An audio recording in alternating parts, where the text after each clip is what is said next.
You don't need to be a fan of Agatha Christie's writing to appreciate her literary impact. A world-renowned author of 66 detective novels, 14 short story collections, and the record-breaking play The Mousetrap, her book sales exceed 2 billion copies, second only to the Bible and Shakespeare. And it was here in Torquay on the English Riviera that her amazing life story began.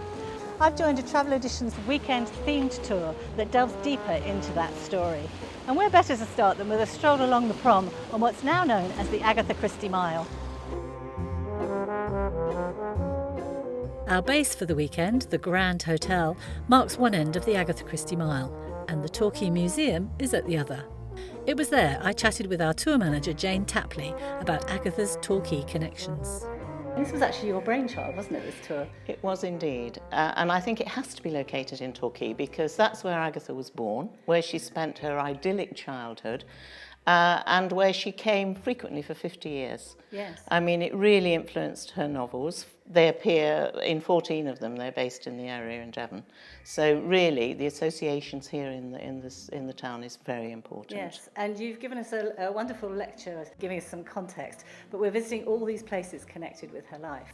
Well, the Agatha Christie Mile was formed in 1990, 100 years after she was born. And you see the highlights: the pier where she roller skated, the cove where she swam, where the men from the yacht club looked down in their binoculars, and all the important places like the pavilion where her first husband Archie proposed to her.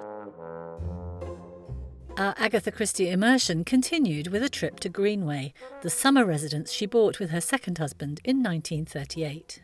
Agatha described Greenway as the loveliest place in the world, and you can see why. It's got this amazing setting right here on the River Dart, 30 acres of woodland, and of course the beauty of the house itself. You can just imagine them gathering here for Christmases and summer holidays.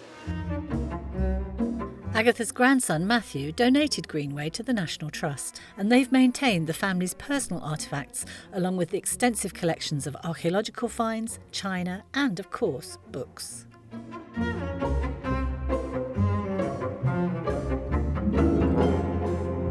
Back at the Grand, over dinner we were invited to solve our very own murder mystery.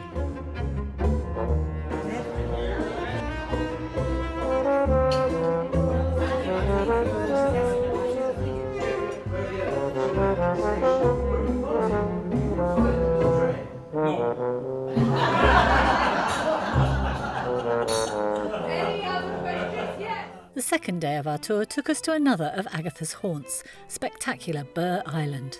High winds restricted the use of the famous tractor that ferries guests across the bay, but we were still able to explore the island and enjoy a drink in the famous Pilchard Inn.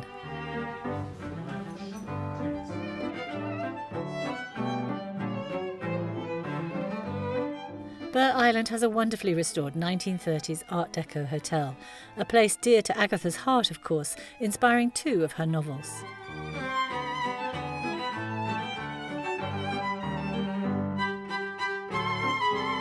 After a delicious lunch, time to reflect on the highlights of the weekend. Burgh Island is absolutely beautiful. It's what you would imagine it should be like. It's fabulous. Lots of nice food, lots of lovely wine. Yes, and everybody's looked after us very well. And Jane's been very good. She's really sorted it well, I think. Yeah. Well, I'm a great Agatha Christie fan anyway, but it has given me so much more insight into what prompted her to write her novels, the place that she lived, the life that she led. I should go home and read all her novels all over again.